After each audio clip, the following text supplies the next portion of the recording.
अक्षय तृतीया, जो अक्षय, पुण्य, समृद्धि और शुभ आरंभों का प्रतीक है, हम सभी के जीवन में नए उमंग, नई आशा और अपार सौभाग्य लेकर आता है। अक्षय तृतीया, जिसे अक्ति या अख्ति भी कहा जाता है, वैशाख मास के शुक्ल पक्ष की तृतीया तिथि को मनाई जाती है। संस्कृत में अक्षय का अर्थ है जो कभी क्षय न हो, अर्थात कभी न समाप्त होने वाला।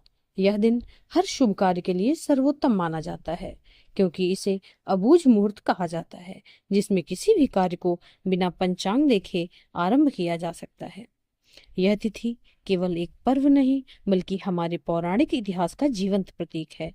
इसी दिन सतयुग और त्रेता युग का प्रारंभ हुआ था। अक्षय तृतीया के दिन ही भगवान परशुराम का जन्म हुआ, जो विष्णु के छठे अवतार माने जाते हैं। अक्षय तृतीया के दिन ही पांडवों को वनवास के समय अक्षय पात्र की प्राप्ति हुई थी। महर्षि वेदव्यास और भगवान गणेश ने मिलकर अक्षय तृतीया के दिन महाभारत की रचना आरंभ की थी। इसी दिन कुबेर को देवताओं का कोषाध्यक्ष और धन का स्वामी नियुक्त किया गया था। आज के दिन लोग सोना चांदी खरीदते हैं, जिससे समृद्धि का प्रतीक बनता है। गृह प्रवेश, व्यापार का आरंभ, नई वस्तुओं की खरीद आदि शुभ काम इसी दिन से प्रारंभ किए जाते हैं। अन्नदान, वस्त्रदान, जल सेवा और गौ सेवा जैसे पुण्य कार्य विशेष रूप से किए जाते हैं।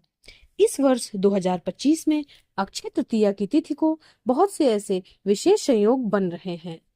वर्ष 2025 में अक्षय तृतीया जिस दिन मनाई जा रही है, उस दिन अनेक शुभ योग लेकर साथ में आ रही है, जिससे यह दिन और भी अधिक फलदायक हो जाता है। ज्योतिषाचार्यों के अनुसार इस दिन विशेष रूप से सोने की खरीदारी, भूमि पूजन और दान पुण्य करने से अक्षय फल की प्राप्ति होती है। तो आइए इस पुण्य अवसर पर हम सभी अपने जीवन में सकारात्मकता, सद्भावना और सेवा का भाव जागृत करते हैं। अक्षय तृतीया पर किया गया हर शुभ कार्य अनंत पुण्य और कल्याणकारी फल देने वाला होता है।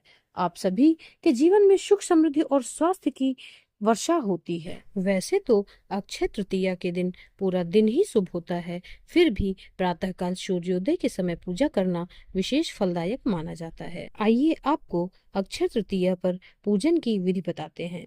पूजा प्रातः काल सूर्योदय के समय करें, परंतु दिन भर भी की जा सकती है। इसकी विधि यह है कि सुबह स्नान करके साफ वस्त्र धारण करें। पीले या सफेद वस्त्र इस दिन शुभ माने जाते हैं। घर में या पूजा स्थल को साफ करके वहां एक लकड़ी की चौकी पर लाल पीला वस्त्र बिछाएं। भगवान विष्णु और माता लक्ष्मी की मूर्ति या चित्र स्थापित करें। जल से शुद्ध करके तिलक लगाएं और पुष्प अर्पित करें। अगर श्री हरि की विष्णु सहस्त्र नाम या श्री सूक्त से पूजा करें तो विशेष फल मिलता है। धूप, दीप, नैवेद्य अर्पित करें। पीले फूल, तुलसी पत्र, हल्दी, चावल, पंजीरी, नारियल आदि समर्पित करें।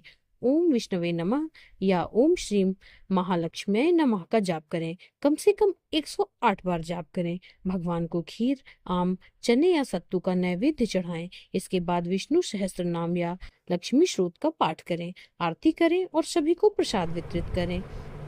पौराणिक मान्यता के अनुसार एक समय की बात है जब पांडवों को वनवास मिला, तब वे जंगल में अत्यंत कष्ट में जीवन व्यतीत कर रहे थे। युधिष्ठिर ने भगवान श्री कृष्ण से प्रार्थना की कि उन्हें कोई ऐसा उपाय बताया जाए जिससे वे अपने कष्टों से मुक्त हो सकें और किसी को भूखा न लौटाना पड़े। भगवान श्री कृष्ण ने द्रौपदी को अक्षय पात्र प्रदान किया, जिससे जब तक द्रौपदी भोजन नहीं कर लेती तब तक उसमें अनंत भोजन उत्पन्न होता रहता। यह पात्र उन्हें वैशाख शुक्ल तृतीया अर्थात अक्षय तृतीया के दिन प्राप्त हुआ था। तभी से इस दिन को अक्षय अर्थात अनंत फल देने वाला माना जाता है। एक अन्य कथा के अनुसार भगवान विष्णु के छठे अवतार परशुराम का जन्म भी इसी दिन हुआ था। साथ ही महर्षि वेदव्यास और भगवान गणेश ने महाभारत की रचना इसी दिन आरंभ की थी। इसी दिन गंगा अवतरण की भी मान्यता है।